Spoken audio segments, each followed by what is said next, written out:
పట్టణంలోని బిఎస్ఎన్ఎల్ కార్యాలయంలో శుక్రవారం ఏసీ రూమ్ లో షార్ట్ సర్క్యూట్ వల్ల మంటలు చెలరేగాయి, పొగ కమ్ముకుంది. దీంతో విషయాన్ని గమనించిన సిబ్బంది ఫైర్ స్టేషన్ వారికి సమాచారం అందించగా వారు వచ్చేసి మంటలు ఆర్పివేశారు. పాత ఏసీల వల్లనే ఈ ప్రమాదం జరిగిందని పలువురు భావిస్తున్నారు.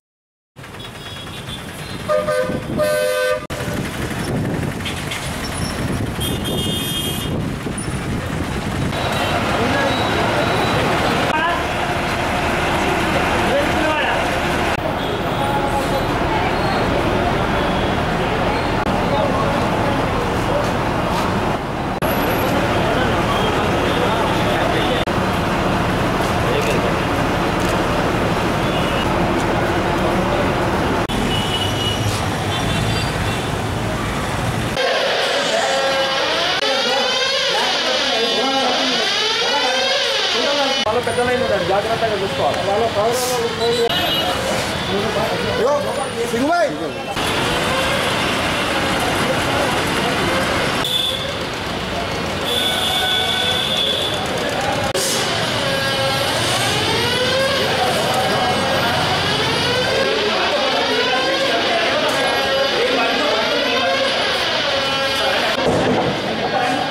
అయ్యో ఒక్కడనే పెట్టుకోకు.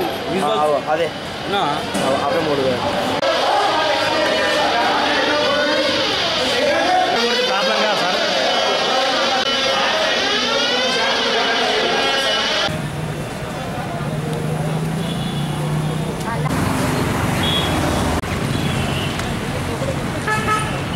కరెంట్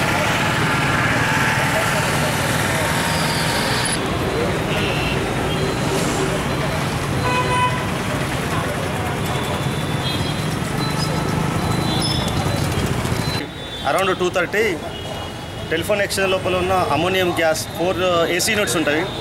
అమోనియం గ్యాస్ లీక్ అయింది. So because of that leakage alarms మోగినాయి. సో ఇమీడియట్గా మేము అసలు ఏం జరుగుతుందని వెళ్ళి చూడడం జరిగింది.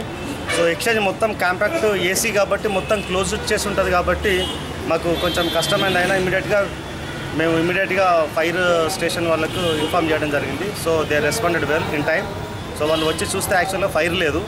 But because of that AC units ఉన్న అమోనియం గ్యాస్ లీక్ కావడం వలన చాలా నష్టం. అంటే ఇది ఇప్పుడు ఎక్స్పర్ట్స్ రావాలి.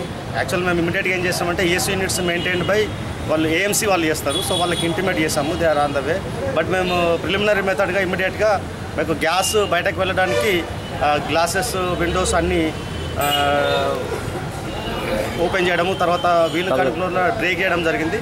ఇమీడియట్గా ఏం చేస్తామంటే ఏసీ సప్లై, తర్వాత డీసీ సప్లై, బ్యాటరీ ఛార్జెస్, తర్వాత మాకున్న బ్యాటరీ సెట్స్ ఏవైతున్నాయో మొత్తం అన్నీ ఆఫ్ చేయడం జరిగింది. ఏసీ యూనిట్లో యూజ్ అమోనియం గ్యాస్ లీకేజ్ ఆ పైప్స్ అనేవి యాక్చువల్గా 12 years బ్యాక్ ఇన్స్టాల్ అయిపోయినాయి. ఇప్పటిది కాదు అది.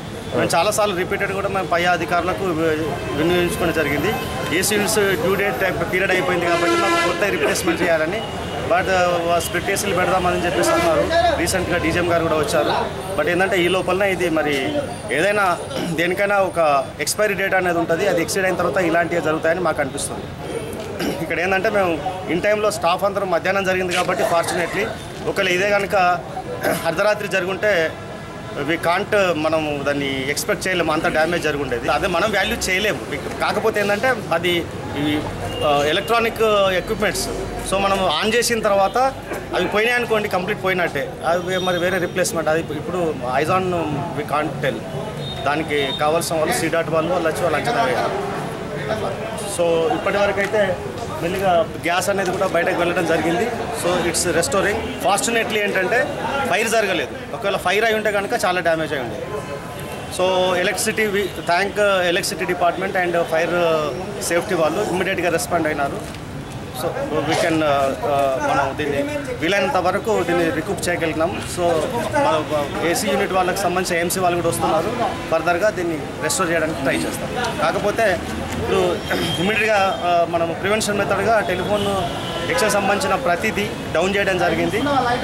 ఈ డే మేబీ రేపు రెస్టోర్ కావచ్చు, నైట్ కావచ్చు, ఏమైనా కావచ్చు. మా అధికారులు కూడా వాళ్ళు దే విల్ రివ్యూ.